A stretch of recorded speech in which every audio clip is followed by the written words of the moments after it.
Get into the Apostles' Creed. Come on. Ooh, there we go. So, for a very long time, as a kid in church, I was the member of a secret club. And some of you are also members of this secret club. And if you were, I know, but you probably won't admit it. And this secret club, at every church with kids has this secret club. And the club meets every time you have prayer time. Every time at church, they say, okay, we're going to pray. If you grew up in church, you'll know this club. And some of you didn't grow up in church, that's fine. I'm going to tell you about a little secret. And everybody goes down to pray.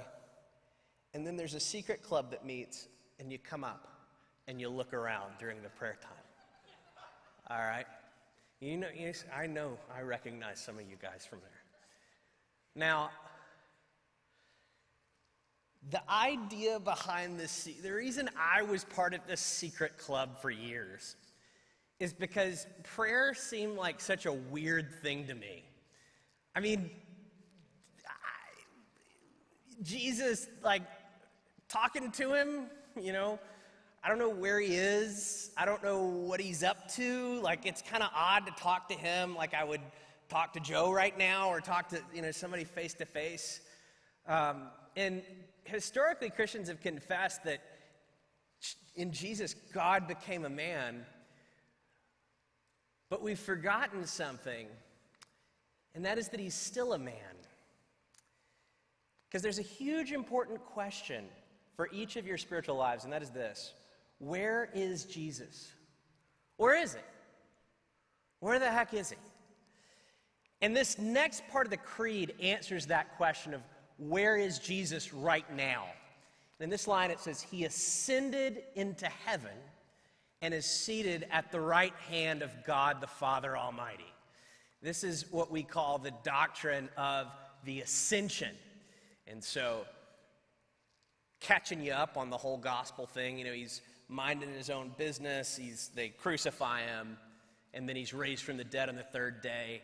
He hangs out with them for 40 days, and then the disciples are talking to him, and as they're talking to him, it records in Acts chapter 1 that he just kind of starts to ascend. He kind of starts to go up, and they see him go up into the clouds. And then it says in Acts chapter 1, and the same way he went up, he will return. So my theory behind that is if you happen to be there and you had your iPhone on you and you could have just taped it and watched him kind of ascend with your iPhone, if you could play that and rewind, that's what it would look like when Jesus comes back. He kind of goes up into heaven. And if you're raised in church, you might be familiar with this concept of he ascends from earth into heaven. Now, the ascension, the way I just told it is the way we typically talk about it. And that is from earth's perspective, that we look at the ascension as Jesus went up from earth. And that's really cool. But I have a perspective on the whole thing that's 10 times more exciting than that for you tonight. And if you watch what I'm about to do, it will enthrall you. That the Bible depicts in Acts chapter 1 him going up from earth. He went up. But in Revelation, the 5th chapter, it depicts the ascension from heaven's perspective. Of he comes up. And so I want to cover the ascension tonight from that perspective of what did it look like in heaven the day that Jesus came up from the earth. Now, if you have a Bible on you or a phone, you turn to Revelation chapter 5. Now, a lot of you are like, oh no, the book of Revelation. The first time I read from Revelation chapter 4 and 5, I thought this is the weirdest thing I've ever read in my life. This is weird. And you read it, and I'll grant it to you, it's weird. it's a really strange, it's so different. There's all these creatures and all this throne stuff. And there was somebody I knew, and she would read from the book of Revelation, and every time she would do it, I would cringe because it was so strange. But I want to challenge you tonight. I want you to lock in, because at some point in my life, somebody told me, you've got to check out Revelation 4 and 5. And I was like, okay, I'm on. Let's do it. And I fell in love with it. I fell in love with this chapter because it shows the ascension from heaven's perspective. So I want to set the scene for a minute. I need a chair. Somebody can just hand me a chair. Just grab me a chair. Yeah, here we go. Yeah. There we go. Thank you.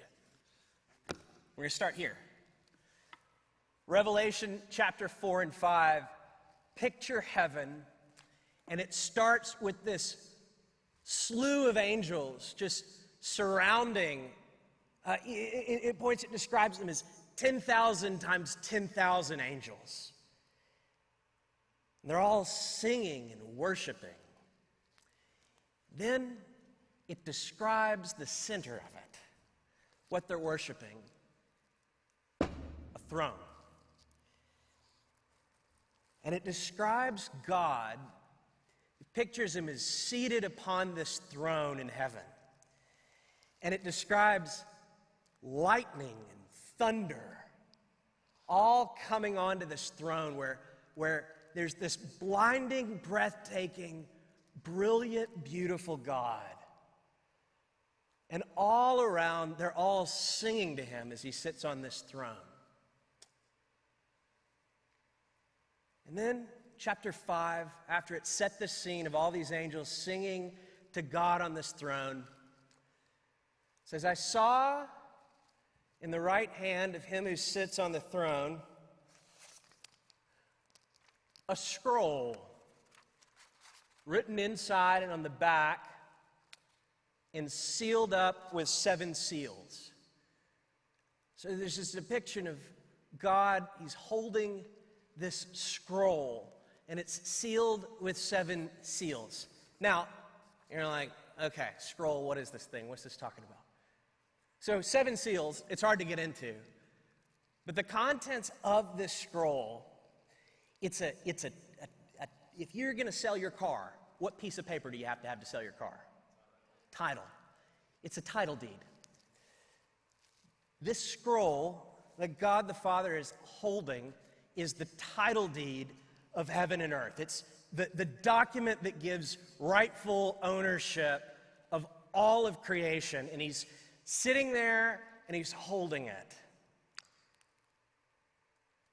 It goes on to say, and I saw a strong angel proclaiming with a loud voice, who is worthy to open the book and to break its seals? And so this angel is like, who's worthy to open up this scroll, this title deed? They're kind of searching for this person. They're all asking this question, who is it that could be worthy to do such a thing? A big question, who?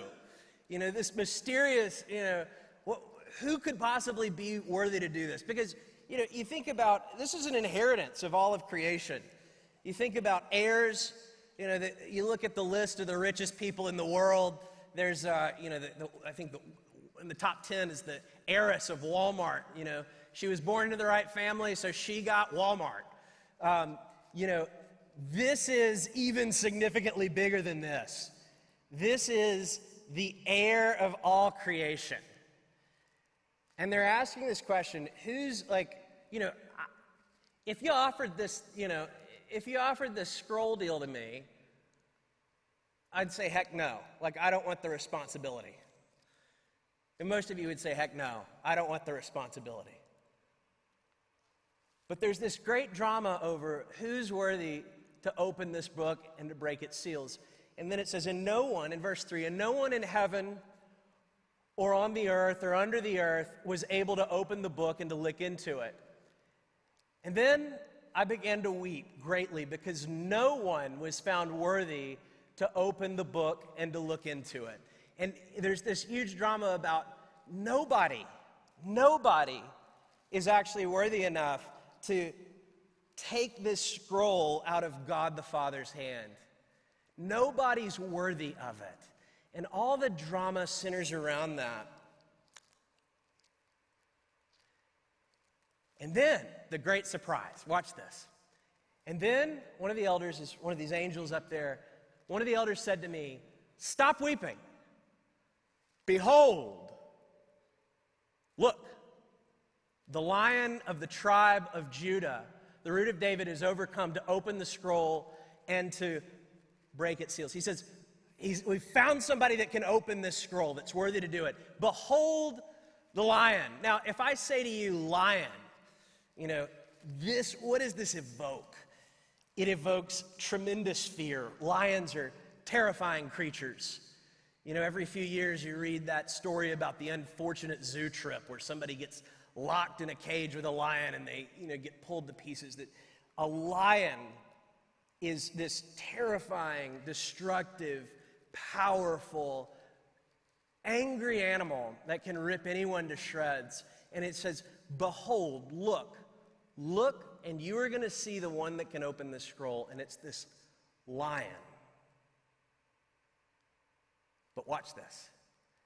So John, this is Revelation 5, is written by John. It says he's going to turn and he's going to see the one that's worthy to open the scroll, and he's going to look and it's going to be a lion. But look at what happens in the next verse. But what does he see? He says, "And I saw between the throne with the living creatures and the elders," what? A what? I thought it was going to be a lion.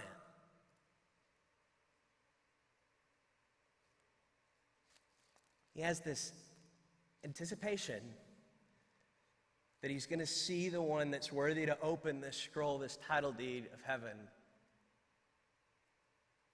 of this lion. But then he looks and he sees a slain lamb. He sees a slain lamb.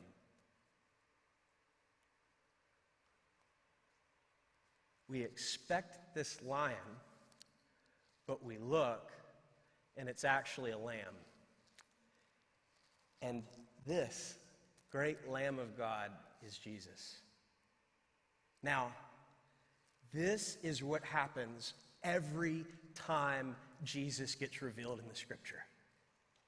Is every time Jesus is about to be revealed, there's this anticipation of this lion that's going to be born in this castle, in this kingdom, and then he's a lamb that's born in a manger. There's this anticipation that this lion is going to be born into this rich kingdom with all the wealth and all the resources, and then we look and he's a lamb who's born into poverty as a carpenter's son. We anticipate this lion that's going to pounce on the prostitute and rebuke her and tear her to shreds. But then we look and we see a lamb that lets the prostitute wash his feet with her hair. We expect that this lion is going to go in and he's going to kick Roman butt, and he's going to conquer the Roman Empire, and he's going to kill all the Romans. But then we look and there's this lamb that comes up, and he lets the Romans kill him. And that is the anticipation that many of you have of God in your own personal lives. You are terrified of the lion. You're terrified of a Jesus who hates you. You're terrified of a Jesus that wants to rip you to shreds. You're terrified of a Jesus who doesn't have your best interest at heart. You're terrified of a Jesus who lives the same way the world lives and expresses power the same way the world has. But Jesus has the power of the lion because ultimately he has the meekness of the lamb. And some of you think meekness means homely, weak, can't fend for themselves. This is totally different. This is something totally different. That Jesus has ascended into heaven and taken the scroll out of the right hand of God, because he's been worthy to do it, to rule over all the earth. And this is a totally different way to see power than any of us have ever seen before. This is a totally different way to see leadership and control and power than we've ever even imagined. Because let me ask you this, who is the most powerful person in the world? In the world. Who's the most powerful person in the world? The president. The president of the United States, the most powerful person in the world. And I could go throughout the most powerful people throughout history. And they've all been these rulers who've ruled. Now, here's my question. At the end of the day, why was Caesar Augustus the most powerful man? Why was Napoleon the most powerful man? And why is the President of the United States the most powerful man alive today? And the reason is they have the most power to kill you. They have the most power to kill you. What makes the President of the United States the most powerful man in the world is that he has a button in his office, he can touch it, and the whole thing is done. The way they have their power is, ultimately, the way this world gives power is through the ability to take life. Whoever can kill the most people has the most power. But here we find that Jesus has completely obliterated any opinion that you have of power, that the actual lion is the slain lamb, and that this is real power. This is real power. That power is not the ability to take life, but power is the ability to give life. Power is not the ability to kill you. Power is the ability to die for you. Power is not fueled by hatred and the ability to kill. Power is ultimately, in the truest reality, fueled by love and sacrifice. Power is not the ability to speak back. Power is the ability to remain absolutely silent. And this is what heaven saw,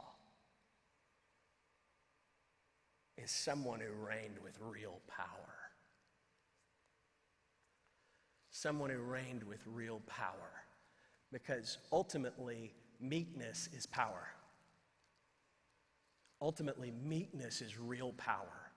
And here is, I hope this radically changes the way you see power and the way it works in the world. Because I'm going to tell you this, gentleness is omnipotence. Humility is strength. And sacrifice is wealth. That's the kingdom. That's what Jesus displayed. That's how he showed and demonstrated real rule and real power from heaven's perspective. Now, a lot of you are thinking, meekness is power. Makar, this is a great theological abstraction. But Makar lives up in those clouds over there. He doesn't come down, and I don't know what this means for me in my life. This actually has incredible implications on the conflicts that you're living in right now in your very own life. I want to tell you a story. It was several years ago, and at the place I was working, could somebody grab me water, by the way? At the place I was working, Chris has got it. At the place I was working, there was a guy that I worked with on a day-to-day basis. We were really good friends. We really loved to work with each other, and we went through this thing working together where for months on end, he criticized every single thing that I did. Like, I could not do the right thing. He thought every single thing that I did was stupid. Has anybody ever had this at work or in your family, at marriage? Everything. I mean, he was just, if anybody else had done the things I'd done, he would have agreed with them entirely. And he would shame me in meetings. He would rip me to shreds. He would criticize everything I did. And it was like, I like to kind of play like you can't hurt my feelings, sticks and stones, but I can be sensitive at times. And I got super hurt, like I was super frustrated. And just months and months on end,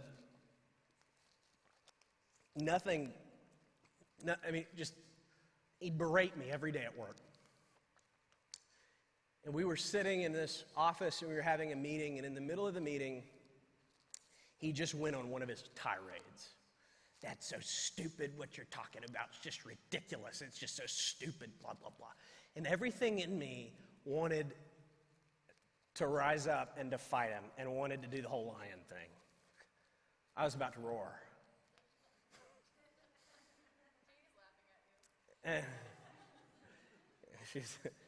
It's bad when your wife knows what you're talking about. But, I was about to roar. I was furious. I was so frustrated. And I don't know if this is going to freak you out, but I heard the voice of God speak to me in that moment. And the Lord said to me, he said, like a lamb to the slaughter, he was silent. Like a lamb to the slaughter, he was silent. Matthew, shut up. So in that moment, I just sat there. I did not say a single word. And I just let him yell and berate me and criticize me and go after me. And I just sat there dead silent. And then he got done yelling. And the room was dead silent. You could cut the tension with a knife.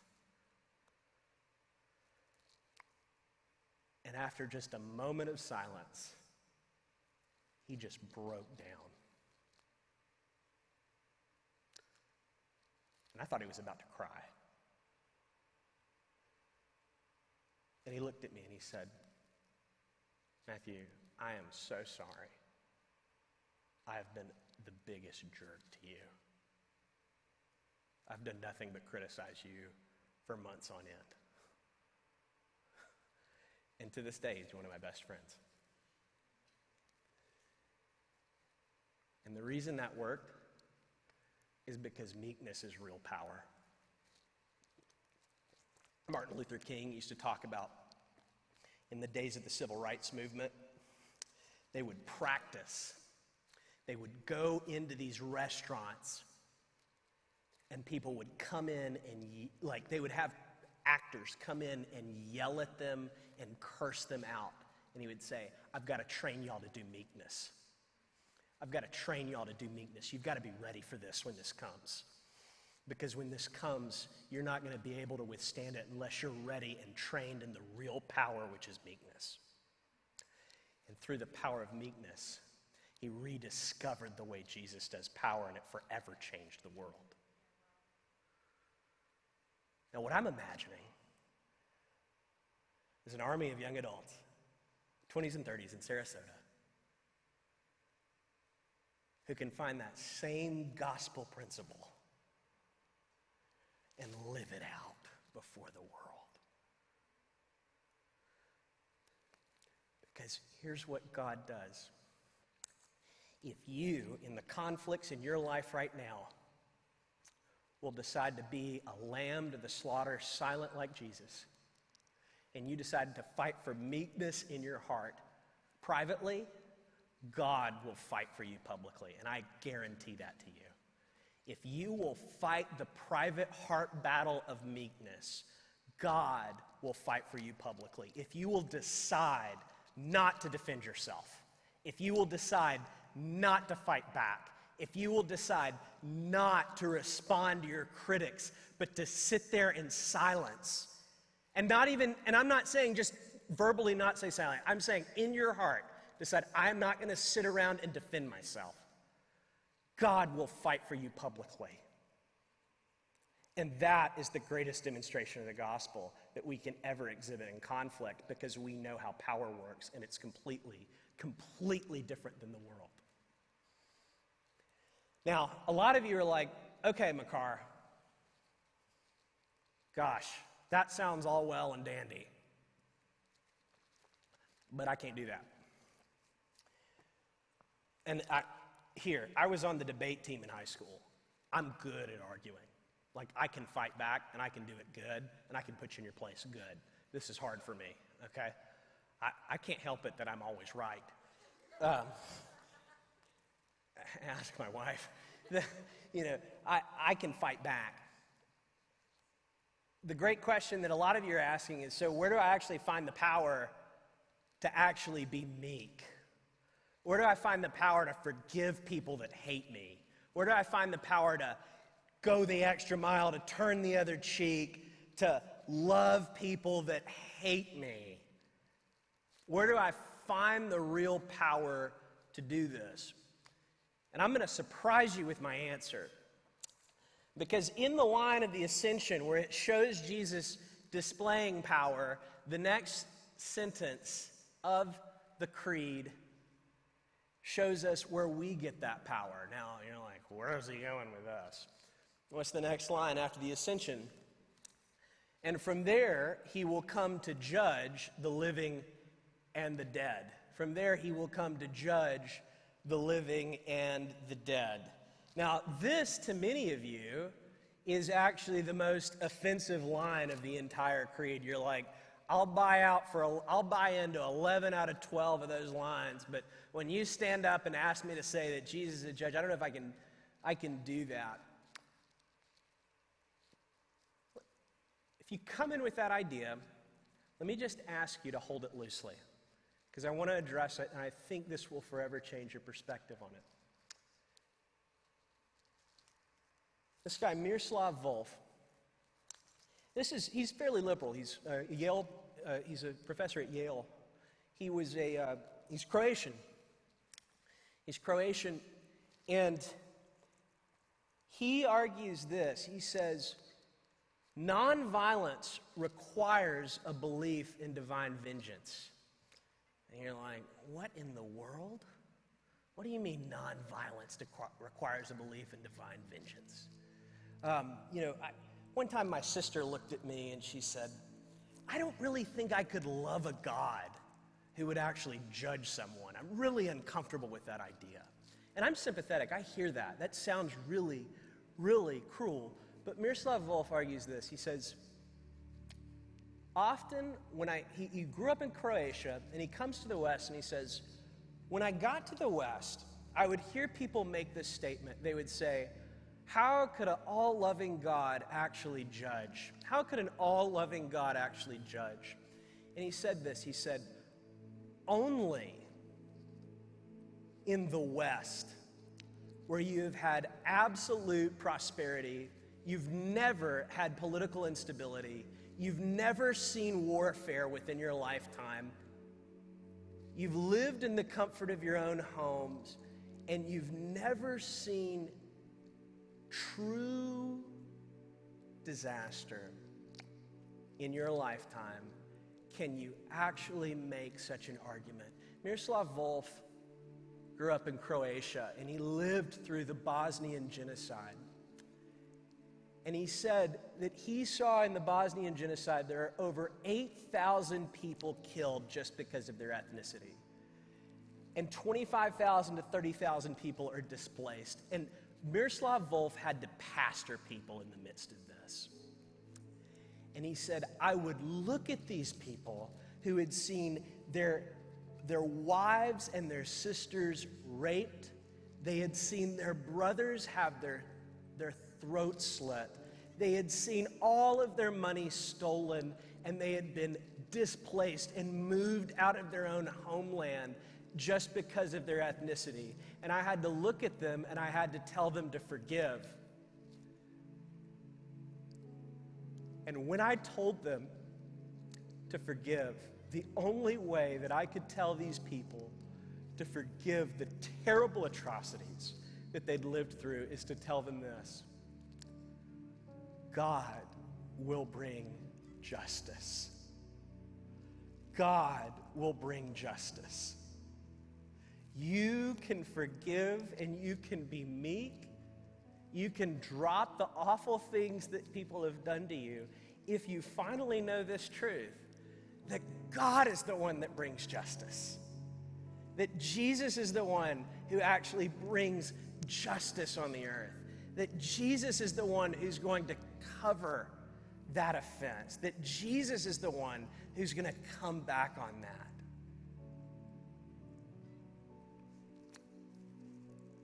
Let me explain it like this. This is my son, Owen. Yesterday, when I found him, he'd found my cowboy boots. They looked adorable. I love this kid a lot. I really love this kid. Now, if anyone ever tries to hurt him, they will quickly find out how much I love him. And God is the same way. Real love at its core requires that you'll fight for justice for that person. Real love at its core requires that if you love someone and you see someone unjustly hurt them, you kick into a gear where you fight for them. And the reason that Jesus will come back to judge is because he loves us that much. Is because he loves us that much. Where is Jesus? Right now, Jesus is seated in the heavens at the right hand of the throne of God, ruling over the earth. But here's the really, really good news that I want to talk about this week. You know where he's going to be? He's going to come back. He's going to come back to bring justice. He's going to come back to right every wrong. He's going to come back for every victim of rape that has ever been hurt, to bring her justice. He is going to come back to bring every victim of genocide resurrection power. He's going to come back to bring everyone that's had something stolen from them to see the justice of seeing it restored. He's going to come back because he loves the people of this earth that have been victims of injustice. And that, at the end of the day, if you believe that in your heart of hearts, that he's going to bring justice, that gives you the ability to step back. It gives you the ability to forgive. It gives you the ability to walk in meekness because you know that at the end of the day, he's the one that brings justice. He's the one that rights every wrong. But here's the thing, that also brings a great problem in your life. Some of you are arrogant enough to come in here and think, injustice, I've only ever been a victim of it. I've only ever been a victim of injustice. But if you're really honest with yourself, every single person in this room has hurt some people. Every single person in this room has been on the other side. They've been a victim, but we've also been perpetrators of injustice. And that is where the beauty of the gospel comes in. That he's both the lion and he's the lamb. He's the sacrifice. He's the shed blood for you. He's the shed blood for every offense you have committed against God. He's both the lion and the lamb. He is the ultimate sacrifice that covers your sin. That is the beauty of Jesus, is that he's true meekness, that when we look for that lion, we'll find the compassion of the lamb. God, we just rejoice tonight that your gospel's real, that you're alive as you've ever been. You're more alive than we'll ever be, sitting at the right hand of the throne of God and bringing justice to the earth. You're the one. You're the one. You're the only one that's worthy to open the scroll. You're the only one that's worthy to bring justice. And we just look at you tonight and we celebrate that you're ascended. You're on high. You're sitting at the right hand of God the Father.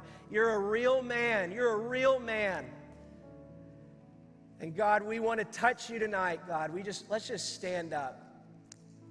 We just want to worship you. We want to say, like, your justice is beautiful. Your justice is good. Your justice is real. And we thank you for the way, God, that you've transformed the way we see power. That real power